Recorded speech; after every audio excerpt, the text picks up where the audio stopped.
Victimology, Scope, Concepts, Scientific Endeavour, a Study in Victims.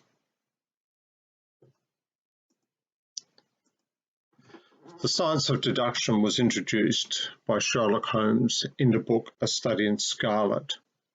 He proffered that an observant man might learn by an accurate and systemic examination of all that came his way. He asserted that reasoning was essential, and he observed that a momentary expression, a twitch of a muscle, or a glance of an eye to fathom one's innermost thoughts. And of the logistician, he said, from a drop of water, a logistician can infer the possibility of an Atlantic or Niagara without having seen or heard one or the other. In the book, The Sign of the Four, he elaborated on the science of deduction, and he said, detection is or ought to be an exact science. It should be treated in the same cold and unemotional manner. When Watson asked, but it was not mere guesswork, Holmes replied, No, I never guess. It is a shocking habit, destructive to the logical faculty.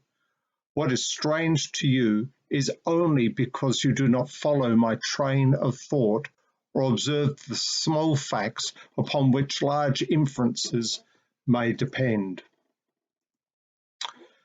He went on, most people, if you describe a train of events to them, will tell you what the results would be. They can put those events together in their minds and argue for them that something will come to pass. There are few people, however, who, if you told them a result, will be able to evolve from their own inner consciousness what the steps were which led up to that result. This power is what I mean when I talk of reasoning backward or analytically. Was it, however, the science of deduction or the science of induction? Deduction follows the steps theory to hypothesis to observation to confirmation, whereas induction follows the steps observation to pattern to hypothesis to theory. Although Holmes talked about the science of deduction, in fact, he uses both deductive and inductive reasoning, and these feature throughout the many Sherlock Holmes short stories and also in the 4 novels. Inductive reasoning, Holmes extrapolated from the information he observed to arrive at conclusions about events that have not been observed. So where does this lead us? Well, let's look at the origin of victimology. Victimology's roots are often attributed to writers such as von Hentig and also Mendelssohn. But when we look at the timeline of the development of interest in the victims, we can go back as far as Ferrari in 1906 and Garofalo in 1914, both of whom observed that victims sometimes provoked another person to attack, which could result in a victim's death. And during the 1920s and 1930s, there were several studies that looked at the characteristics of homicide victims as a way of better explaining how they came to be killed. Bender and Blau in 1937 looked at the impact of sex offences on children, and they were not the first to do that. There were several inquiries in the United Kingdom in the 1920s. But the origins of modern victimology are often associated with the work of von Hentig in 1940, when he proposed the duet frame of crime. His study was based predominantly on anecdote and unstructured observations. We also had in that same era the study of victimals, culpability. That's the work of Mendelssohn. And he was looking at the role that victims played in their own demise from the perspective of accident proneness, and liability. And a few years later, Ellenberger proposed the penal couple. And in the late 1940s, early 1950s, Wortham, the criminologist, in his study of victims of homicide, proposed that there ought to be a new science, that is the science of victimology. Whether he was the first to coin that term or whether it was Mendelssohn is a matter of debate among victimologists these days. But what we do know is that this early work inspired people such as Wolfgang to do studies on homicides, and later Meyer to do studies on rape. And while these studies were informative in a clinical sense, they did attract much criticism because of the potential that they could be perceived as blaming the victim for his or her own demise. And in particular, Meyer's work was critiqued in such a manner. In the late 1960s, Schaefer, having reviewed a lot of this earlier work, proposed the concept of shared responsibility. He said that much of that earlier work on the study of victims of crime had suffered from a lack of organised imagination. Quite interesting, because one of the tensions in the Holmes theory of deductive or inductive reasoning is his use of imagination. And later, in the early 1980s, Sparks began to look at groups at risk, what it was in terms of the actions of a victim, the attributes of a victim, or the social circumstances, the social situation that might actually put them at greater risk, a greater potential of becoming a victim of crime. So what is the scope of victimology? Well, victimology can be viewed both as a fully fledged academic social science and as a non-academic social movement. And there is a tension between the two, but in more recent times that tension has been less evident as the academic work has fed into the social movement, and the social movement increasingly, particularly in social welfare areas of that social movement, in their desire to do more harm, have been paying more heed to the results of the scientific endeavour. The scope of victimology, however, as a science remains somewhat controversial. So the early victimologists focused on victims of crime and looked at the extent, nature and causes of criminal victimisation and its consequences for victims and the reactions of society. In the 1990s, Nudgton looked at the scope of victimology and suggested, well, yes, I agree, it is the study of victimisation of victims and processes, but we ought to look at it from the perspective of various subgroups or sub-subgroups. And he distinguished, for example, the criminal or penal victimology from the political, economic, familial and medical victimology. Newman and Elias in the 1980s again revisited the scope of victimology, and they propose that victimology should be the study of all human rights abuses, which of course includes victims of crime. And then later there's been a propensity to look at victimology as a study of all forms of human suffering, regardless of their origin. And Garkow in 2004 explains this global approach to victimology. So as I said, the debate is not resolved, but in a modern victimological studies, if we look across the various disciplines that fall under the umbrella of victimology, we see that there are studies on conventional crime, white-collar crime, environmental crime, organised crime, terrorism, armed conflict, corruption, abuse of power, human rights abuses, and natural as well as human-made disasters. So in other words, victimology today is not limited solely to the study of victims of crime. So what are the fundamental concepts of victimology? Well, today I only want to explore two of those. First, victim, and second, victimisation. So in terms of the word victim, it was observed recently by the Chief Justice in India that it's a term that lacks descriptive precision.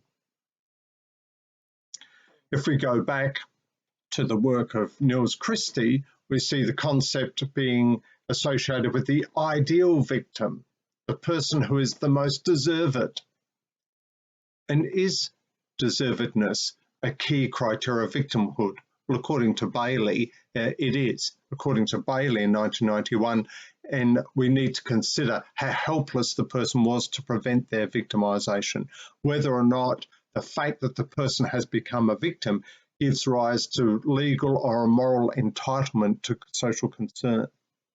This is a fairly narrow view on who is the victim.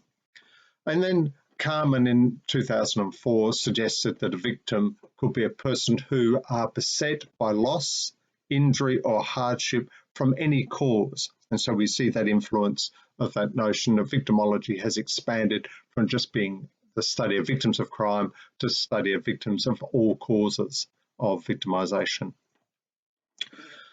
Spalek in 2006 posit that it's the concept of the ideal or deserved victim that has repeatedly been used to justify law reform and funding for victim assistance. In other words, that ideal, that deserved victim, is the victim who is most politically attractive for the purpose of both legal and social reforms. But of course, that has a number of implications. For example, there's less investment in culturally competent victim services for Aboriginal and Torres Strait Islanders here in Australia, despite the fact that there's an overrepresentation of women and children as victims of violent crime. There's also less investment in, for instance, prisoners who become victims of crime because they're not seen in the eyes of many people to be ideal or deserved. And we've seen increasingly with the influx of migrants and refugees a similar debate about their deservedness as victims of their circumstances or victims of armed conflict or whatever be the original source of their victimisation. The United Nations has looked at this fundamental concept and they've developed a fairly broad definition of a victim of crime that was agreed by the international community in 1985. It's been replicated in international law thereafter. And they say that a victim of crime is an individual or a collectivity of people who are harmed through acts or omissions that are in violation of criminal laws in a particular nation state. That definition has been elaborated on, though, when we've looked at crimes such as terrorism and mass violence, because there has been this recognition or acknowledgement of the ripple effect of such crimes. And in that context, we have seen, for example, the Special Rapporteur on protecting human rights while countering terrorism for the United Nations talk about not only the direct victims, but the indirect victims, bystanders, eyewitnesses, rescue workers, innocent people who are accused of being terrorists, as well as potential victims of future terrorist acts. So let's look at the second of those fundamental concepts that I mentioned, and that's victimisation. And if we look at the source of victimisation, we can divide that in very broad terms between the natural and the human. So under the natural would fall, for example, disasters such as earthquakes or tsunamis, or disease such as HIV/AIDS, or more recently, the coronavirus. And a final example would be predatory animals, such as here in Australia, we have quite a prevalence of shark attacks. In parts of Africa, there are a prevalence of attacks by lions and other wild animals. In the human area, we have, for instance, structural victimisation, the consequences of the political structures in a particular nation state, the consequences of patriarchy in terms of gender-based violence. There's also the criminal, distinguished from the civil, in terms of both the law, but also the way that the actual act or omission of one person against another is interpreted. And there's finally self or auto-victimisation, which could be maladaptive behaviours and at its most extreme, the completion of suicide, the taking of one's life. But victimization can also be explored from the concept of different levels. For example, we have primary victims, who are those who are directly affected by whatever the source of the victimization is. We can have secondary victims, who are the people who have some relationship with the primary victim. That a relationship might be emotional or a financial dependence. For example, a child, a parent, or a spouse. And then we have tertiary victims, who are the people whose lifestyles have been inconvenienced by, for instance, excessive fear, or those people who have to bear the cost to society of the sources of victimization. For instance, taxpayers who not only pay taxes for the purpose of having government services provided to them, but also those taxes go towards providing for the police, the prosecution, and victim support services, health agencies, and etc. So, is victimology a social science? Well, what is required to attain the status of a social science is a good place to start. But to be a social science, one has to be empirical and in both the observation and also the analysis. One has to be theoretical in terms of summarizing those complex observations and devising ways of explaining the relationships between the various elements or factors that have been observed. Social sciences are also cumulative. That is, that the knowledge that is gained from that empirically sound observation, logical analysis, and development of theory results in a body of knowledge that evolves, that grows, and it grows through critique as well as complementary research. And then, of course, if there is going to be a body of knowledge and there is going to be critique, then it's important that that information is published and that scholars are able to check on it. Hence, we have, for example, peer-reviewed journals in the various areas of social science. But what are the tasks of victimology as a social science? Well, quite clearly, it's to diagnose a situation, to interpret that situation, to suggest ways of creating desired situations, to prevent undesired situations, and, I would add, as Gronhausen did, to minimise the effects or the impact of the source of the victimisation. Well then, if that is what is required to attain the status of a social science, it begs the question then, is victimology itself a social science? Well, Cressy, in not too flattering terms, described victimology as a hodgepodge of non-academic collection of ideas, interests, ideologies, and research methods. And Goody and O'Connor, both writers separately in 2005, said that victimology lacks a sound theoretical basis. But conversely, writers such as Carman, Marby, and Walklake, and Walklake herself, have identified a number of theoretical streams that have evolved in the field of victimology. For example, conservative, liberal, positivist, radical, and critical victimology. And several theories have been advanced through the various scientific methodologies, and they include social structural, situational oriented theories, as summarized by Schneider in 2001, and differential risk theory, as elaborated upon by Fatah in 1991. And these theories, among other things, help to explain why victimization happens. And then there are psychosocial theories, such as those proposed by Dusic and confirmed by Tolson's work in relation to elderly people as victims of crime. And there is, of course, Kirchhoff's, who's seen as one of the leading scholars in the victimological theory and discipline in modern times, talks about the invasions into the self of the victim theory. Now, these theories help explain the impact or the effects of victimization.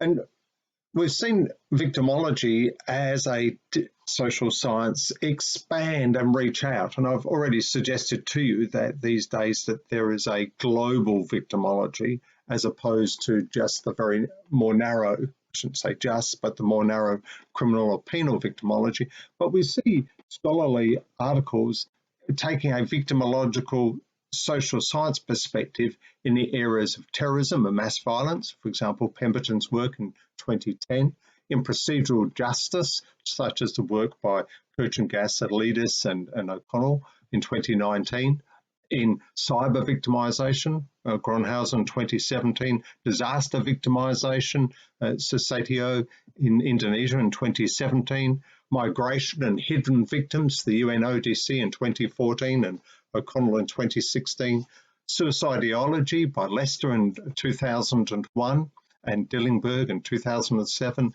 missing persons, such as the disappearances, a report done by the Office of the High Commissioner of Human Rights in 2017, and the impact of globalisation done by Essenbelcher in 2018. So to this list, I want to add forensic victimology. And forensic victimology, and I quote, objectively studies victims with a focus on impartially and completely describing all aspects of their life and lifestyle in order to gain a better understanding of how they came to be victimised, how the crime took place, and their relationship with the offender. Turvey goes on to say, to accurately, critically, and objectively describe the victim to better understand victims, crime, criminals, and forensic issues. And he asserts that it is an applied discipline intended to be employed as an objective scientific practice. In the area of forensic victimology, those two key terms that I mentioned earlier in my presentation are revisited.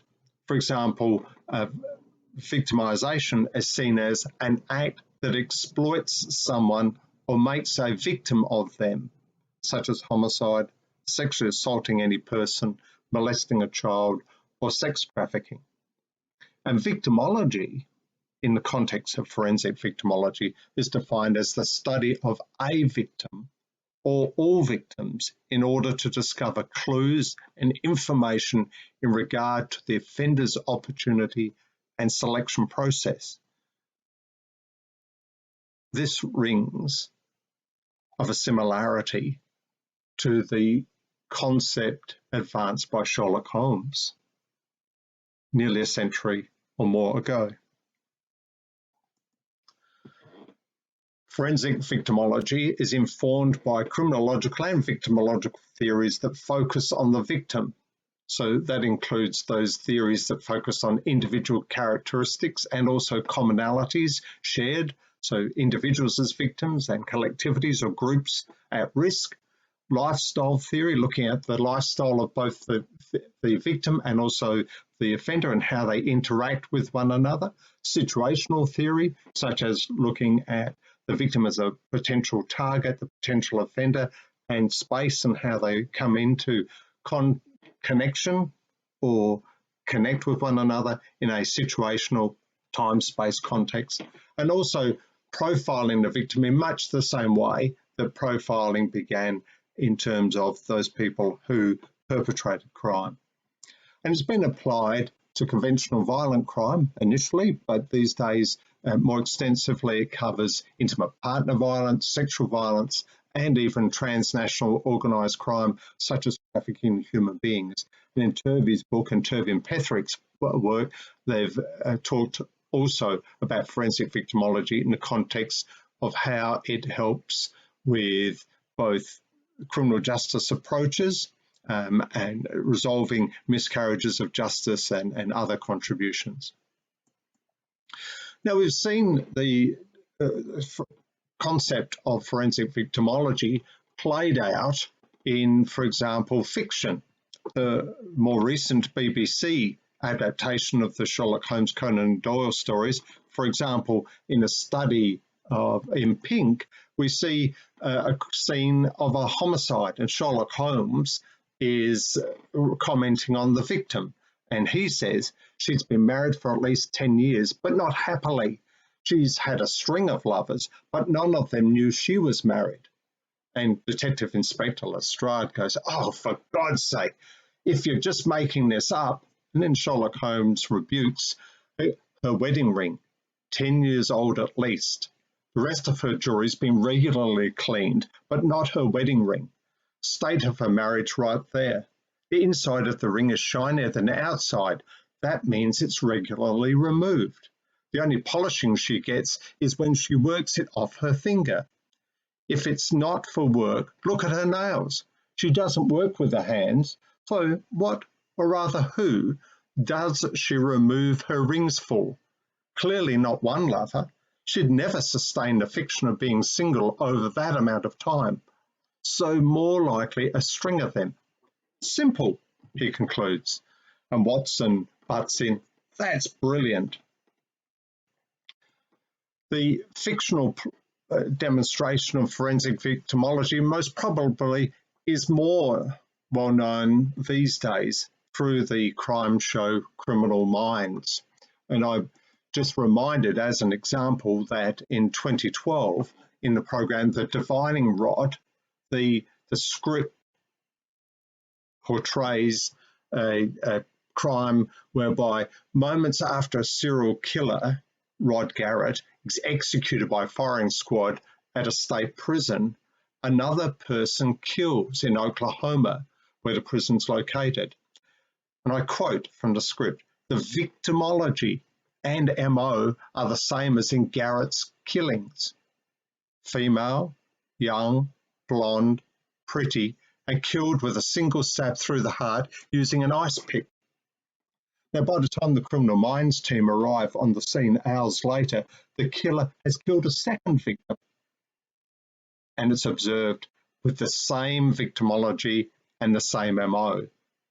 But further analysis of the victimology, however, reveals differences, and these provide clues as to the killer's identity and his motivations for following in Garrett's footsteps.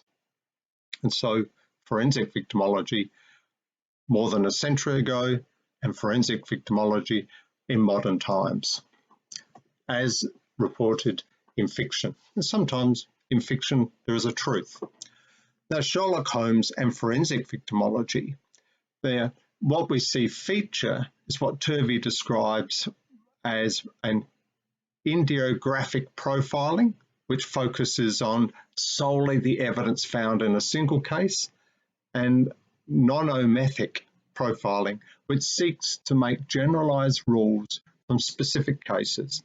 And we see features of both those types of profiling in the stories of Sherlock Holmes, in the fictional television program Criminal Minds, as well as in the literature on forensic victimology. And those methods of profiling are employed for the purpose of investigation, detection, and forensic matter. So forensic victimology.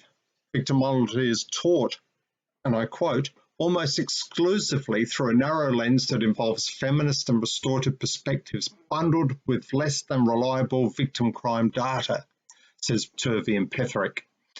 Forensic victimology moves victimology from the theoretical study of victim groups through the lens of radical agendas to an applied scientific discipline that helps solve crime and resolve legal issues. And Turvey and Petherick go on, it provides scientific balance against the idealization and demonization of victims, a filter for deception and false reporting, and the means for identifying a threshold of relevance for victim information and opinions already at work in the criminal justice system. In other words, it legitimizes what already is happening informally in the criminal justice system. So, just to summarize, forensic victimology, in my view, revisits some of the early victimological theories, such as victim precipitation, shared responsibility, the culpability of the victim. But does it therefore have the potential to victim blame?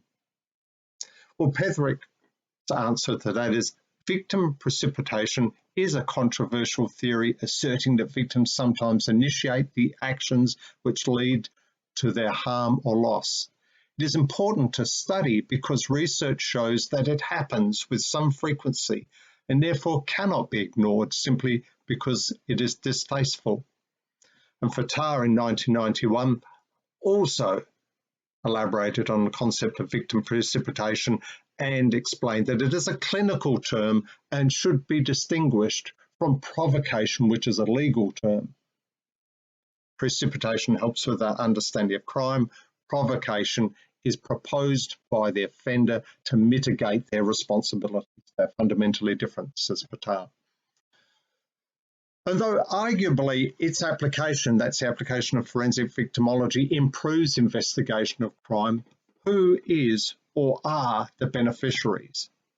Well, the proponents would argue that it assists investigators, prosecutors, courts, victims, and suspects. For example, in terms of suspects, as I mentioned, it prevents miscarriages of justice. But it also, if it is employed correctly, has the potential to prevent victimisation by mitigating risk factors.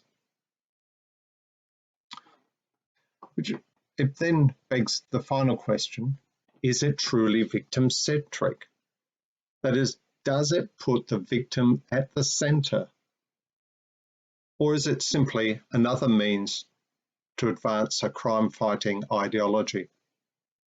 That is the question that I leave you as the next generation of victimologists to ponder, because as Professor John Dusich aptly observed, possibilities are on our horizon, and these will be the great challenges of the next generation of victimologists. Thank you.